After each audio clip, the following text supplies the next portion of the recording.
Okay, this is the underside of the garage floor system that we showed you from the upper side. Now you can see how this is wide open. If the garage was on the end of the house, you could have another garage under it.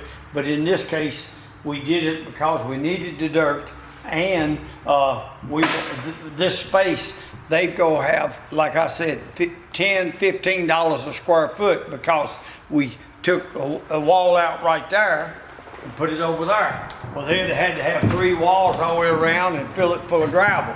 When you offset the cost, that's why we show people all the time how to put a garage under a garage and have not more than 15, at the most $20 a square foot in that space.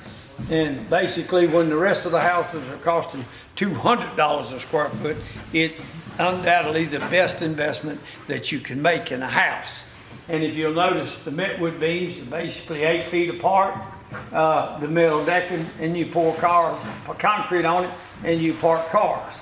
Now, we also, in this case, because we took this wall out, we feature a quad. We call it a quad beam. It's 4 plies, but that beam is carrying floor, roof, and some concrete load, because we can just do whatever we have to do at Metwood to make things work. And so that's what makes it such a unique product.